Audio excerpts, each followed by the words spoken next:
Hi YouTube, will this work here? Day 2 of my return to YouTube. Not sure exactly what caused me to log back on to my account recently. Perhaps it was idle curiosity, but whatever it was, I'm thankful for the new subscribers, and now I'm in the mood for passing out merits. I think this is, of course, prompted by Epidemic 2020's complement of the videos on my page, which brought a lot more attention to my channel than I previously had. So I'm still pumped about that. You'll notice I have a red hat with an A on it. This is an Arkansas Razorback baseball cap. And I just thought maybe it would help my Razorbacks this weekend with their mojo. Do people still say mojo? Uh, in any case, my Razorbacks are playing South Carolina Saturday, and it's a pretty huge game. So I'm getting geared up already. So anyway, if you're like me, and you probably are, since you're on YouTube, you are attracted to, drawn to sort of audio or video kinds of interaction and learning. Okay, I remember for my philosophy degree, I had to take a formal logic class, and along with the textbook was a CD-ROM, and it was a huge help for me. And I remember thinking if I had a CD-ROM um, throughout for everything I learned, for every class I had, and throughout my academic career, I would have had a lot more success than I did. So the first website I wanted to mention is Blogging Heads TV. Okay, now they've been around for 5 years. The reason I know this specific number is because they recently had their 5 year anniversary. So their fifth anniversary episode was actually, it's probably still up actually on the website. Um, I've been there more or less since day one. I just happened upon the website. I actually think what happened was is I had happened upon Meaning of Life, which is a website where Robert Wright interviews a lot of folks. Okay, a lot of scientists, philosophers, authors. He actually interviewed Daniel Dennett on that site. Okay, and then I think through this I looked up Robert Wright and then found Blogging Heads. So because I've been there watching their videos for so long, I'm not sure how popular it is. Maybe it's a household word now, or maybe it's still obscure. I'm not sure. So if you've been to the site, great. If not, they cover politics, economics, philosophy, sometimes entertainment. Okay, they interview authors. The general reason for them to be there, the motivation, I believe, of Robert Wright, the founder, is to have a site that runs counter to a tendency that you find on the internet, which is that people of like mind get together on a blog or something and then it just becomes an echo chamber. Okay. Another tendency when you don't have echo chambers is for things to devolve into just personal attacks and insults. And so, while avoiding uh, personal attacks and insults, maintaining a sort of civilized discourse, the point of Blogging Heads, or at least one of the main motivations of it, seems to be to bring people of diverse viewpoints together, to actually interact with one another directly, rather than just talking about one another in separate places. Okay, so Robert Wright, along with Mickey Kaus, those two recorded the first episode. They call them dialogues. Okay, and last I checked, the most recent one. So this was the fifth anniversary episode. There may be another one up by now, but Robert Wright, many of you may have heard of. He wrote a book called Non-Zero. His most recent book is The Evolution of God. Okay, and there's also a debate between Robert Wright and Sam Harris up on YouTube. I actually favorited the first in that video series. There's 10 entries. I haven't actually watched that debate all the way through, but I find myself disagreeing with Robert Wright on a few things while I watch their recordings, but at least the general spirit of his approach to the topic of religion and whether or not it's a good thing, that's an approach that I feel comfortable associating myself with.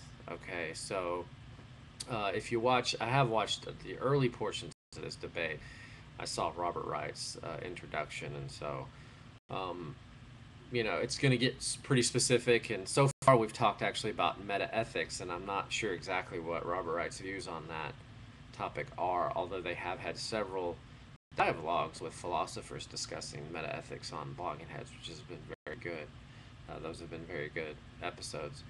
So, just on the general topic of religion, I think Robert Wright represents an approach that I feel very comfortable with. Okay, so Blogging Heads TV.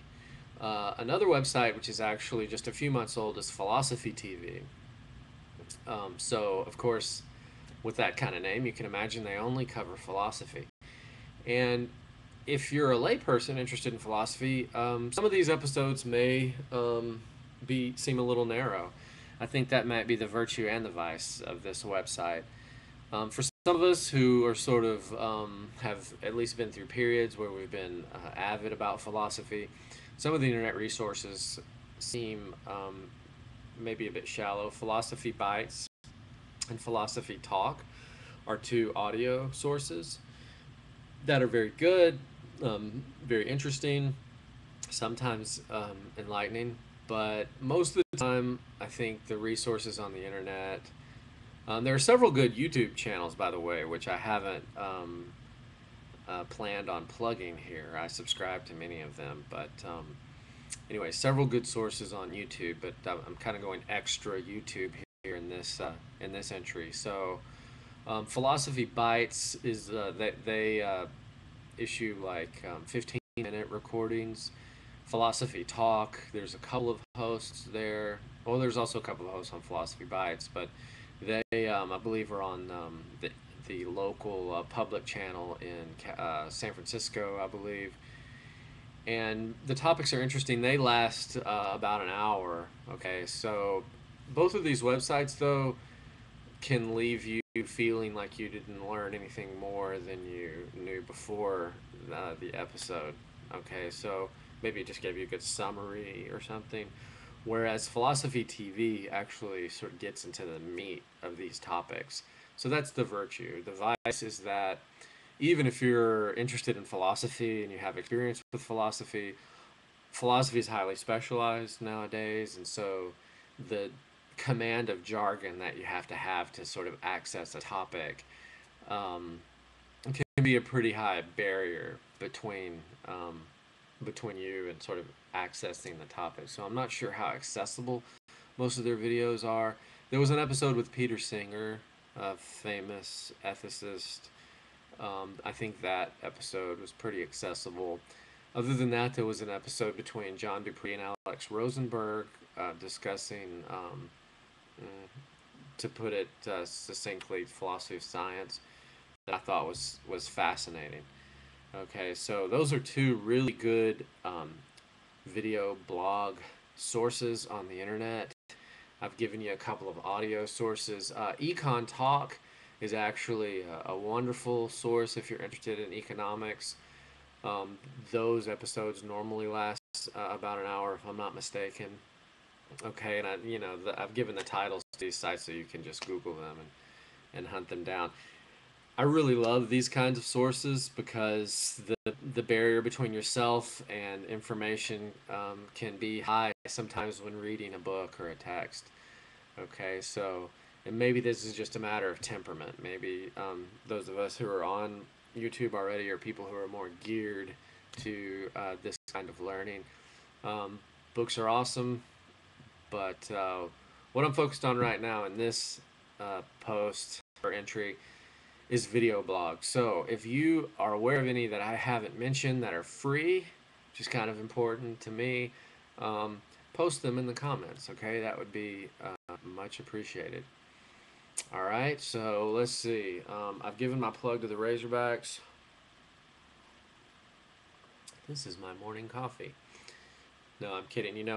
Brad DeLong is an economist who has this episode where he sips his coffee and he says, "This is my morning coffee," and he doesn't always look like he really wants to do it or that there's actually coffee in the mug, but that is maybe married to the theme now.